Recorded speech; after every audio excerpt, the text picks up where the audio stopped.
Good. You have to fill. You just I stop and you just keep going. Bum bum bum bum bum bum bum bum bum bum bum bum bum bum.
Hey, kids, what time is it? Time for Gezintahait Street. It is time for Gezintahait Street. And the story for tonight is called Yehuda, a Shliach to Goshen.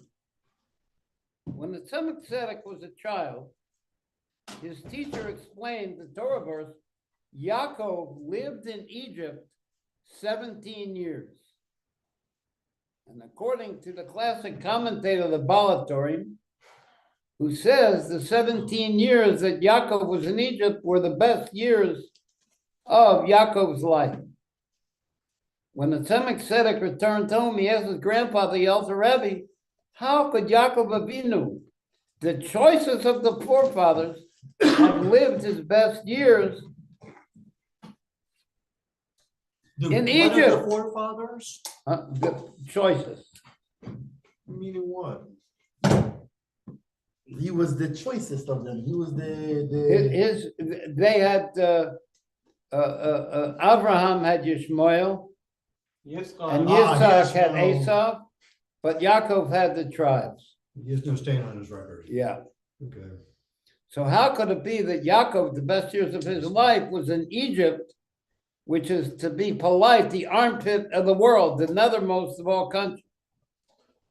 The Alter Rebbe told the Tzemach Tzedek that Yaakov sent Yehuda ahead to prepare the way for the children of Israel.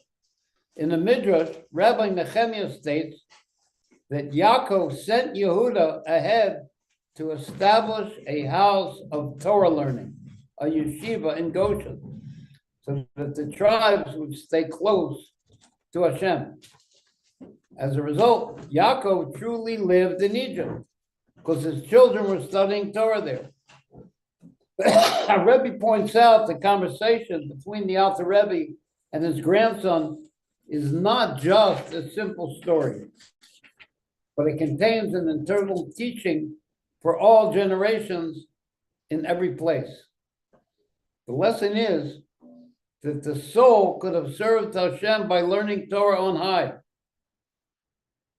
in Gan Eden, in paradise, in a settled way. But that's not what Hashem wanted. Rather, by descending to Egypt, to the nether regions, the soul has to go into the body.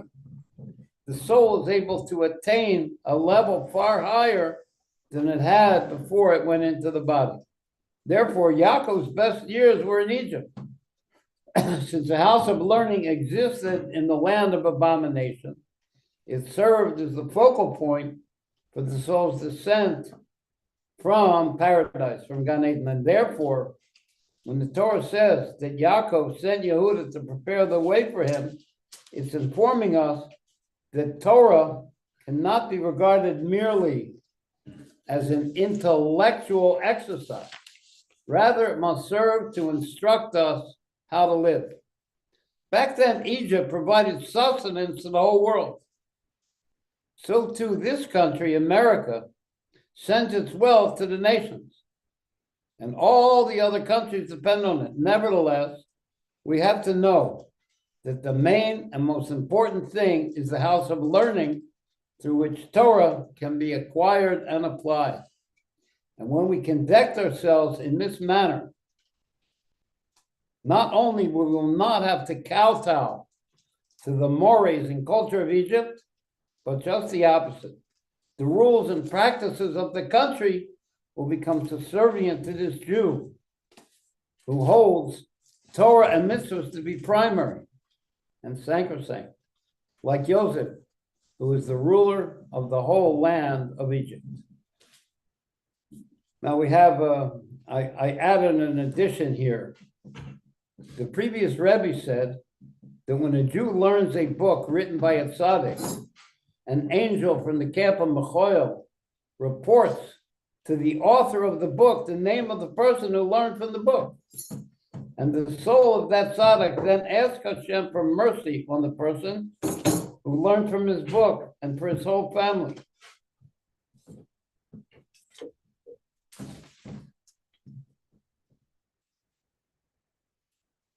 That's pretty cool. Very cool, Bezalel. Let's see what we're up to here. We did that. Okay. Da, da, da, da. What's next? Oh, next. We're gonna do a little 1-2 to oh white Didim. Which one? Yo, I did it. Yeah, let's do that. Okay. And we'll do this little one though. Mach a bissel umpa. Okay. What was it? Yo, and Yeah.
Ta-da!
Mitzalel, Yes.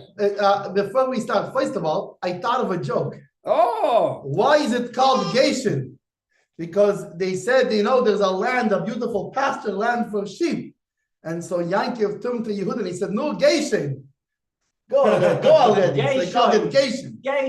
But also, I just want to quickly say hello to our dear friends, Abba Steinhauser, and Omer Kadison, and Ori Heinen, and Carolyn, and Angelica, and Kenny. Denny, the great Denny, and Jeff Poisner, and all of our dear friends, Rabbi Shlomi Izagli. Yeah, Marcos Vince, and a lot of our friends, Rocky Weiss, and all of our friends. We want to say hello. We'll mention more of you as the show goes on. And now, the moment we've all been waiting for. The Hasidus.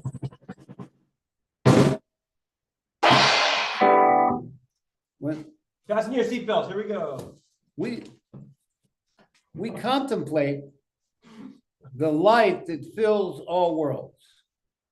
There's two kinds of light. There's a light that surrounds all worlds equally, and there's a light that fills all worlds. So why should we contemplate the light that fills all worlds when it's a very small light? Like the light that goes into 100-watt bulb is only 100 watts. It's not 10,000 watts, but Hashem's light is infinite. So why do we contemplate this lower level of light that fills all worlds? And the reason is because through doing that, we are able to internalize inside of ourselves a connection to Hashem. Now, in the study of godliness, we're able to approach it through metaphors, through known metaphors. And the way these metaphors work is that there are multiple metaphors, and the multiple metaphors bring the idea close to the mind. However, each metaphor has a particular point that's illustrating that the other ones don't. And through learning which point each metaphor is illustrating, the other ones don't, so we'll have a broader understanding of how the light of godliness fills the world. There are three dynamics in the concept of the godly light that fills all worlds. You have light, life, and power or potential. Light contains two manifestations in the metaphors. There is the light that encompasses and surrounds everything equally. That will be like the light of the sun. And then there's the light that fills the world. That will be like the light of a candle. But the concept of light does not cover how Hashem enlivens things. Light only shines on stuff. It doesn't enliven anything. It doesn't penetrate to combine with the four categories of creation. The four categories are inorganic, flora, that means growing stuff, fauna, animals, and people, speakers. And light does not penetrate them inwardly. It only shines on them. And this is because, like the Rambam says, the stars are spiritual bodies which have no taste and no smell. They're a fifth category of creation. They don't fit into any 4 levels, and they're separate from the other 4 that we said. And those spiritual bodies, the sun and the stars, emit, however, a physical light, the light that we perceive. But that light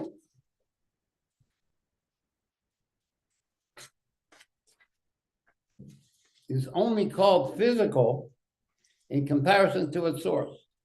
So the source of the light, like in the sun and the stars, is spiritual. And a physical light comes from it, but that physical light is called physical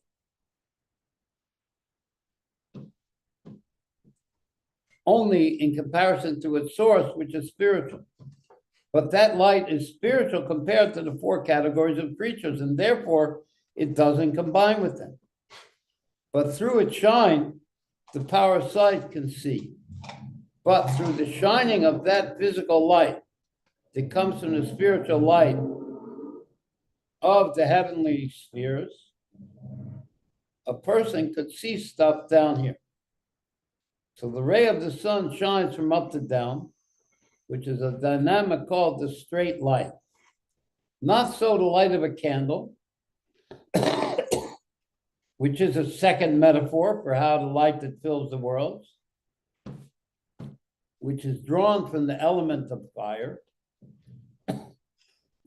which is one of the elements of the physical world. You have 4 elements. You want to tell me there's a periodic table that has 526, whatever it is, elements, but they can all be encompassed in 4. There's fire, water, earth, and air.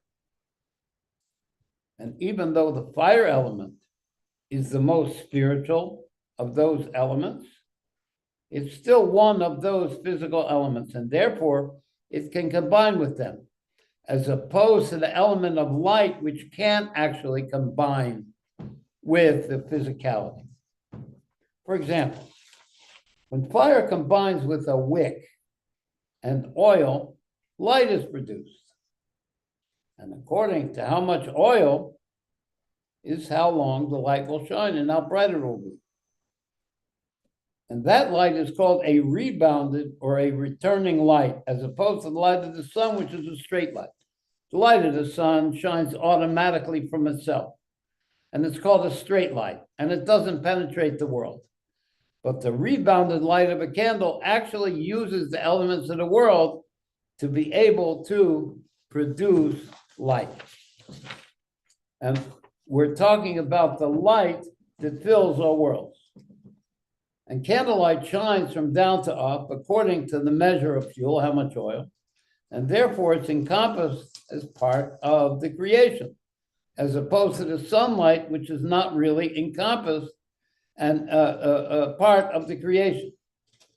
But both of these metaphors are only light.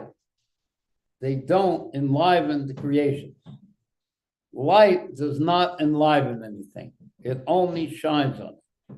So we have to have another metaphor because Hashem enlivens the worlds.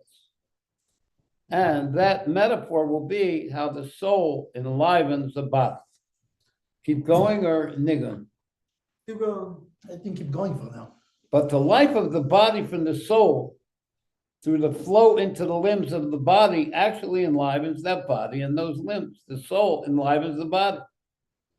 Light does not unify with that on which it shines, like we said. Light doesn't unify on the thing it shines on. Like when a candlelight illuminates a room, it makes no change in the physicality of the room. And the light doesn't change from its spirituality. So this manifestation of energy is designated only as shining in the room. It's not enlivening the room. So we need a metaphor of a soul which enlivens the body to accomplish, to encompass how Hashem enlivens and creates the worlds.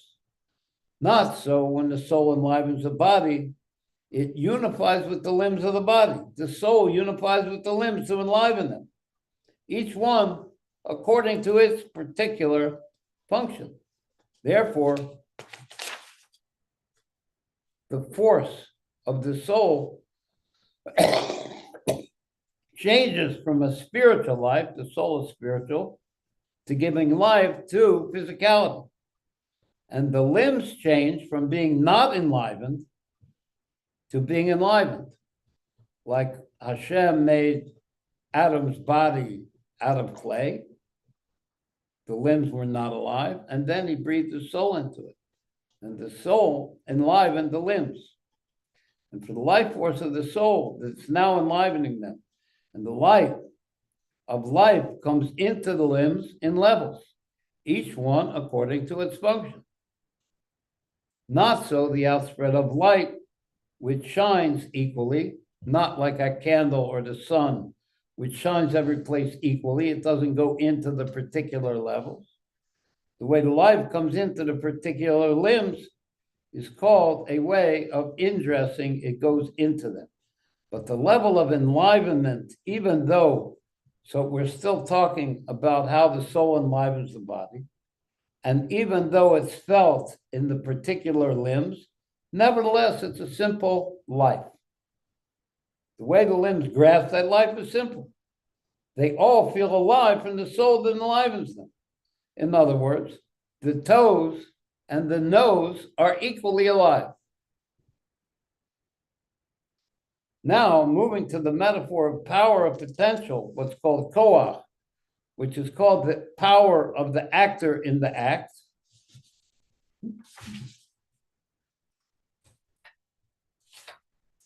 Here you have the particular powers becoming manifest, like the power of movement in the hand. The hand has the power to move. It doesn't have the power to see. It's a particular power that comes into that limb. Even though the hand is alive, like the nose is alive, like the toes is alive, from the soul that enlivens them. Like the nose is alive, like the toes is alive. I like that. And they all alive. But how that life comes into each particular limb to enliven it so it can do its function. In the eye for seeing, and in the ear and hearing, and in the hand for moving. So the general life is contracted to give power to the individual limb to perform its particular function, or the power of the intellect in the brain to think. And these particular powers are manifest through the outer vessels. And now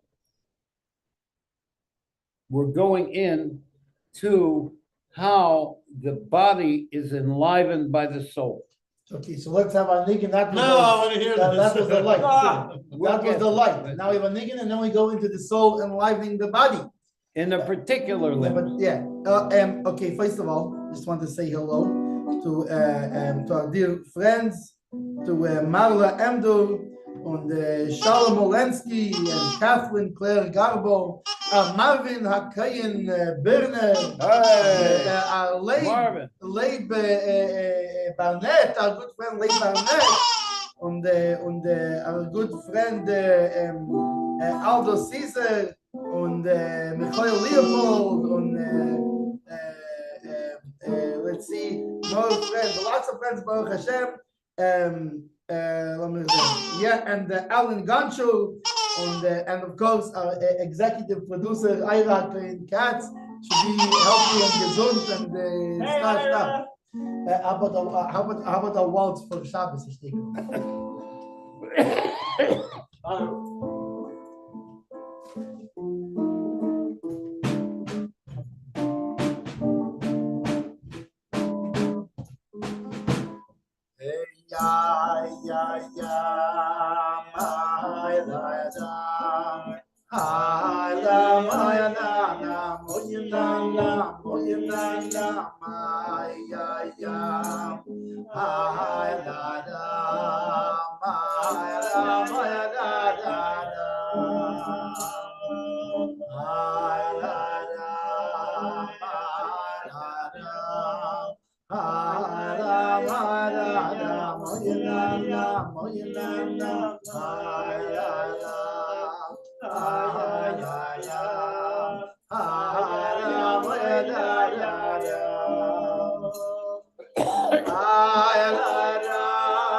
And now, the soul and the body. And all the particular powers are manifest in the body through the outer vessels. Every level of vessels, there are three levels. There's the inner level, the intermediate level, and the outer level. For example, a cup is a vessel to drink liquid. The inner level of the cup is the empty place where you pour the stuff. The middle level of the cup is the walls of the cup, and the outer level is the handle that you pick it up to be able to drink with. So too in the body.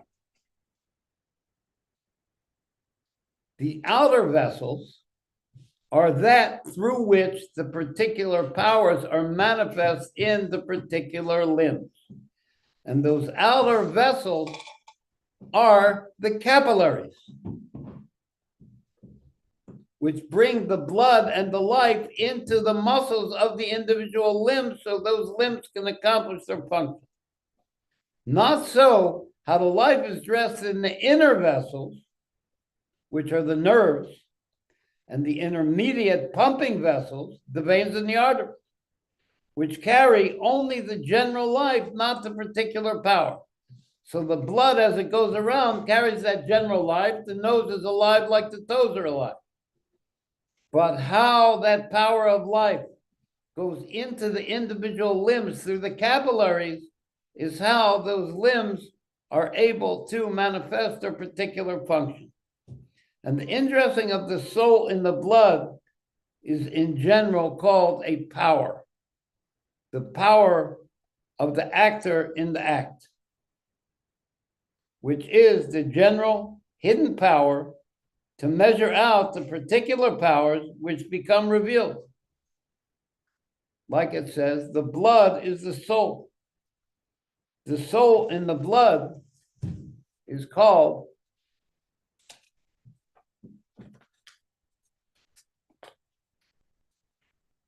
nefesh. You probably remember that the soul has 5 names: nefesh, ruach, neshama, chaya, and yechida. Naran Chai.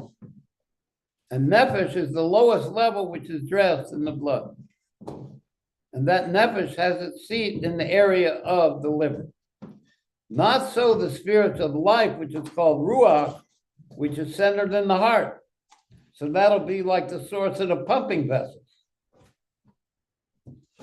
And the level in our metaphors of enlivenment as opposed to the power of the actor in the act. So the enlivenment will be in the heart, the spirit of life. The power of the actor in the act will be in the nefesh, in the liver area. And then the highest level of the soul, which is in the body, is called neshama, which has its seat in the brain. And in our metaphors, that's the metaphor of light. So we have light. That's how the soul is manifest in the brain, called neshama. And we have the metaphor of life. That is how the spirit of life is in the heart. And we have the metaphor, the power of the actor in the act is how the soul is dressed into the particular powers. But that light that's in the brain is an inner light, like the candle. It is combined with the stuff of the body. Then there's a surrounding light called chaya, like the light of the sun, which surrounds everything equally. So we see that the metaphor of the soul enlivening the body contains the godly action being explained by all 3 metaphors. In other words, all of these metaphors are explaining a godly action. So there is really no difference of how the soul enlivens the body and how the light shines. But you need both metaphors to be able to understand the godly action of doing both at the same time. But in how the soul enlivens the body, the metaphor of light is hidden because it's enlivenment, it's not light. Therefore, we explain the hidden dynamic of enlivenment using the sun and the candle instead of the soul in the body. And the object of these metaphors in the godly dynamic of the light that fills all worlds are the 3 qualities that we explain: light, life, and power potential, called the power of the actor in the act. Meaning, and this is how it lines up with the spheros of the attributes of the world of Atzilus. Meaning that Malchus of Atzilus, the royal attribute of godliness, the expression of God's decree, let there be light, ordering the coming into being of the creation and its parameters. Malchus is the godly speech, which is the godly decree that brings everything into life. And that's called the light which fills all worlds. That dynamic from the godly royal decree to enliven them and bring them into being. There's 2 things what the godly decree does. It enlivens everything That's the soul and the body, and it brings it into being. That's the power of the actor in the act. And each one according to its standing in the heavenly and earthly array. And all of these creations that come out from the godly decree come out according to their standing in the godly array. This one is more light, this one is less, this one is more powerful, this one is happier, this one is stronger. Like it says, your kingship is a kingship over all worlds. And also, you enliven all of them. When we use the term you, talking to Hashem, it indicates the level of divine royalty, this level of malchus. Excuse me, the first two letters of the Hebrew word for you is atah, is aleph saf. They are the first and last letters of the Hebrew alphabet. Aleph is the first letter of the alphabet, and saf is the last letter of the alphabet. And that includes all speech. The letters of the alphabet includes all speech. So the godly decree is made up of speech. And that's made up of these letters of the aleph base, aleph to saf. While the last letter in the word atah, you have aleph to saf, and then you have a hey. Indicates a divine breath. When you combine those letters for them to be manifest, there has to be a sound, there has to be a breath that comes out. Like I can have all the alephs and safs if I want. But if I don't say ah, that aleph won't be manifest. And that hey indicates a divine breath which animates those letters of speech, which come, and those letters come through the 5 speech centers of the mouth. Here we're talking the godly mouth, the source of all letters of speech. And this level of malchus enlivens all the creations through myriad combinations of the 22 letters of the alphabet. Yes. The combinations of the letters is without measure. So malchus enlivens and brings into being uncountable creations in each species and uncountable categories of creations. Because, for example, when Hashem says, let there be flying creatures, those letters of flying creatures combine to make all the myriad different kinds of birds and insects and all the creations that can fly. Pretty elegant and amazing. Quite so, B'Tzalel. Say again? Quite so. Quite so. Indeed. Indeed. Elegant as an elephant. What? They're elegant like the elephant. Elegant like an elephant. Your thoughts are very deep. Are we having a niggin or I'm niggin. I'm thinking, first of all, we want to say hello to our good friend Igor Berger and Rabbi Yitzi Krieger. Oh, Yitzi Krieger. And Donna Waters. We see that you like the nigunim, so especially for you, Donna Waters, we have a niggin. Yeah. Not so much a niggin. Not a niggin? It's a betal too. Oh, that's a niggin. What's this? That's a niggin at Vayechi. It's a Betzalel tune. Composed by the great Betzalel the Onion. Well,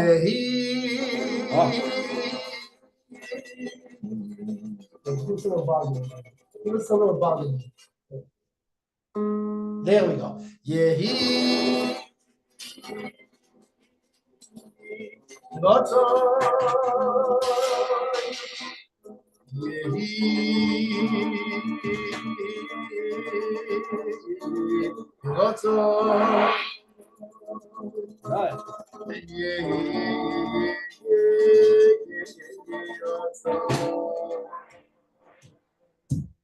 Yehi Rotzoy milfonecho Hashem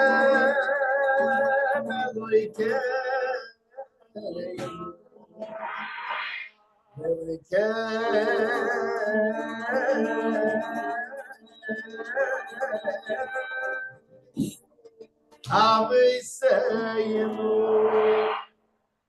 oh, Tati Alki, won't you do a good thing? And join me to your people, and the angels all sing, oh, glorious King. Join me to your people.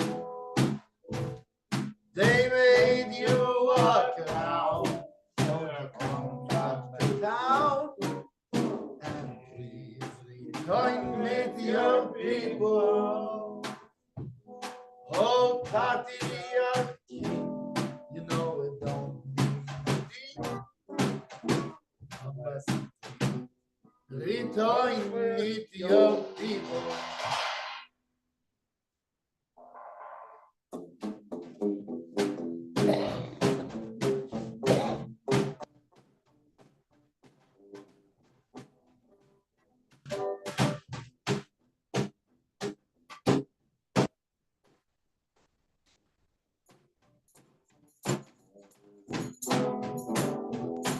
Shave on every Sunday, the remake of the young man, say, okay, no, say,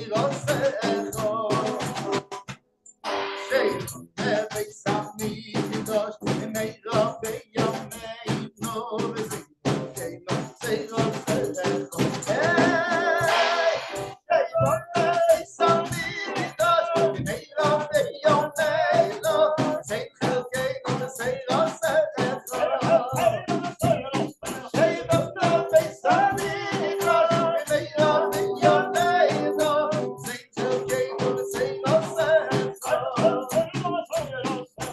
build our holy temple speedily in our days and give us a portion in your Torah. Build our holy temple speedily in our days and give us our portion in your Torah.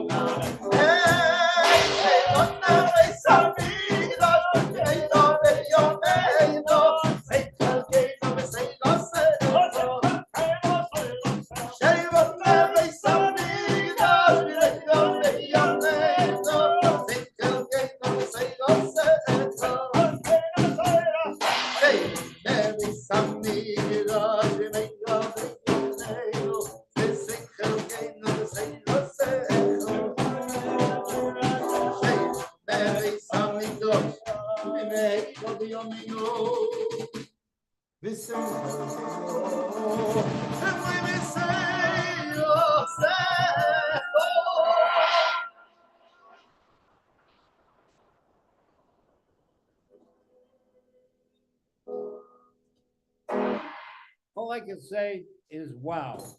Wow, wee zowie. And I can say it backwards. Wow. That was great.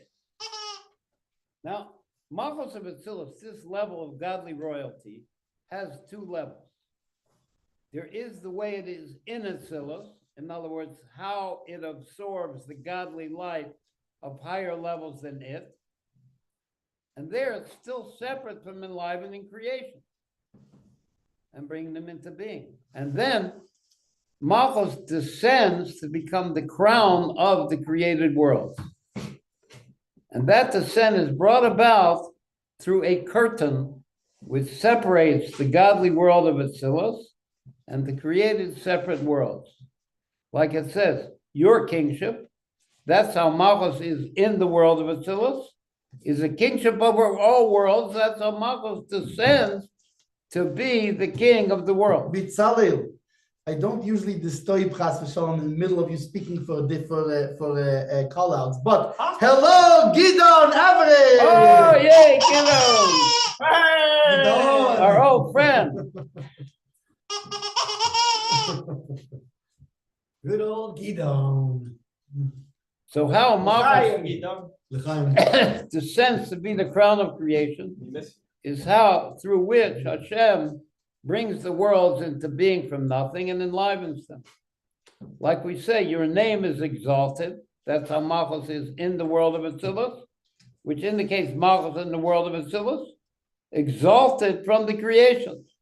That's Hashem's name is exalted from the creation.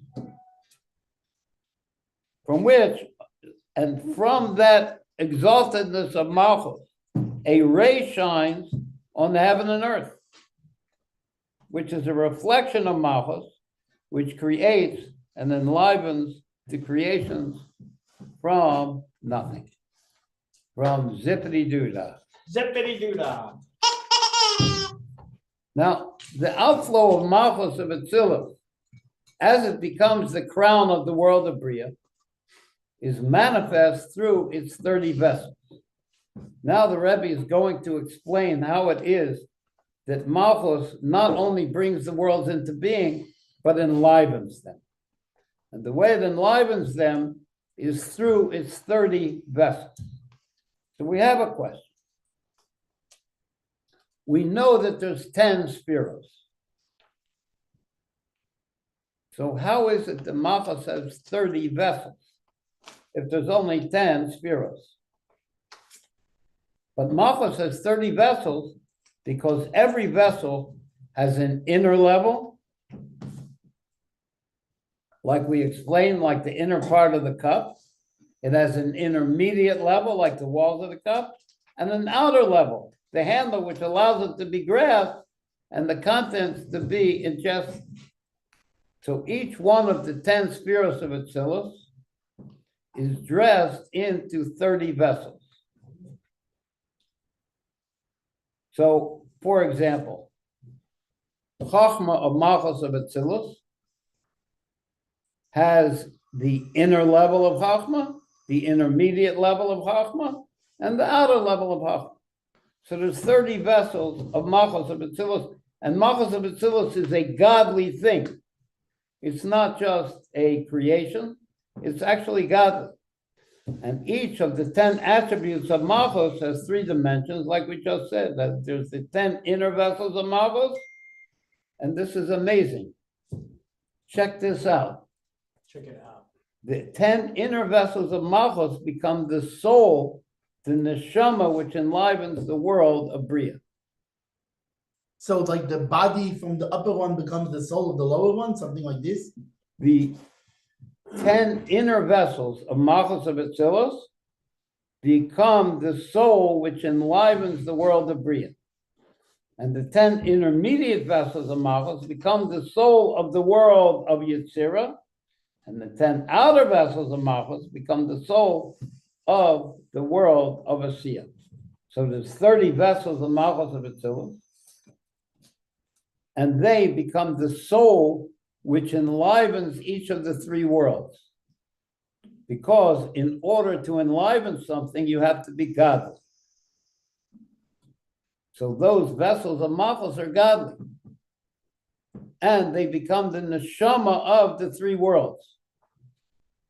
So even the 10 outer vessels of Malchus, as it becomes the crown of the 3 lower worlds, become the inner vessels, the soul of the lowest world of action of Asiya. And the vessels of Malchus, being from the world of Atzilus, are godly. And those 30 vessels are godly, being vessels of Malchus of Atzilus, and therefore they can enliven the 3 worlds. Thus we see the object of the metaphor of how the soul enlivens the body, and how the vessels of Malchus become the enlivening soul of the 3 created worlds. Heavy duty. It's amazing how Hashem does that. Now, we're going to find out that each of those worlds has intermediate vessels and outer vessels, which are not godly, which are creations. And I'm going to skip a little bit because we're coming to our sign-off level. But, for example, the outer level of kindness, of chesed, of the world of Bria. You want to take a guess, Morty? Oh, what? The outer layer of The outer vessel Yes. of kindness of the world of Bria is not godly, it's a creation. You want to take a guess what it is? The angel Raphael? Mechoel, very close. Oh, I said Raphael. Okay. Yeah, very close. You see that? And the outer vessel of Gevura I don't know how. of the world of Bria is Leib. Gevura is who's that malach? Is the angel Gabriel. Gabriel! Yes! Oh! And they are creations. They're not godly. They don't enliven the world. So they are like the level of the actor in the act, rather than how the soul enlivens the body. And I think now we're going to have... Well, we have a question. Oh, So Gidon asks, oh. this what we said, this idea. Because Gidon making trouble again. Yeah, but thank God. I'll take your Thank don't you. trouble over everybody else's smile. So Not here's the true. question. Yeah. We said this idea of that how the inner vessel of the malchus of Atzilus becomes The the neshama. neshama. So the question is, how does this idea fit with the malchus of the upper world becomes the keser of the lower world?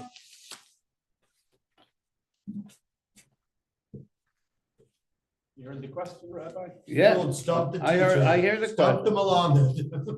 Malamed. I hear the question. And what we said, that there's a level of Malchus of Atzilus as it's in Atzilus, and then how Malchus of Atzilus descends to become the Kesser of the lower world. So how it is in the higher world, in the world of Atzilus, it's higher than being the Kesser of the lower world. But as it descends to express Hashem's desire for a world, now it becomes the crown of that world. The same kind of way when the king tells his minister, go capture that city. For the king, it's his lowest level. It's his speech. But the minister who receives the speech, that becomes the desire of that minister. It becomes his higher level. So Malchus of the higher level becomes Kesser of the lower level. So is that the same as the outer vessel becoming the soul of the No, you mean Bria? the inner vessel? You Yeah, mean so how does the vessels of Malchus become the soul of Bria? yeah, how does that connect I with don't think Malchus and I don't Kesef? think it's the same thing. I think that the muscle of how the vessels of Malchus become the soul of the lower world is how it's the king who's really the boss of the minister. The minister has nothing for himself. It's only the king that is making the minister into the minister. So that will be the metaphor of how. So in a sense, we could say then that both the Malchus and the Kesser is before it became the soul of the minister. Before it became the soul of the the soul of the minister itself is an outer vessel. Yeah. But it's the king himself who's giving the minister the power and the life to be able to carry out his ministry. Yeah. So Makes sense. it's a good idea to think about this more, and let's think about it. A minister and his wife are ministers. My advice is do some bonus on this one. No, it's a very We good also have question. those bindings because Very really good the idea is with time, like the Mittler Rebbe says, we have to understand this in a particular way, Davke. Yeah, So it's not. It's so we did a good, actually a very good thing to do is bonus on. very So good how do question. these two ideas connect and link? with I each think other? we'll return to it next time. Yeah, and again, Oh, a nigga? of course. Oh, okay. Let's do a nigga. Ay, ay, ay, ay, Should I get you that stick? Oh. Oh, la, la, oh, la, la, la, la, Wait, la, time la, out. la. We might have to get down a little bit more volume. Okay. You ready, guys? A little bit less volume. Yes, perfect.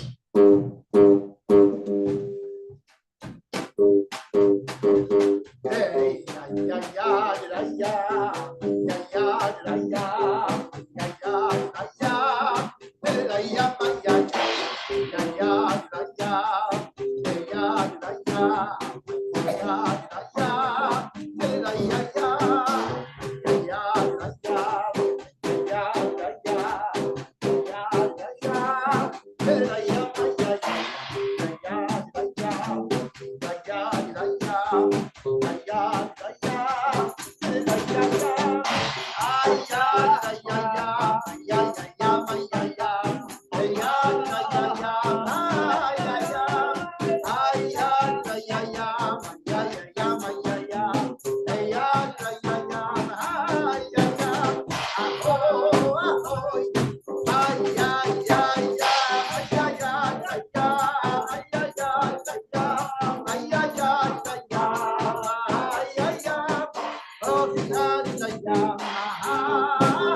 Oh yeah.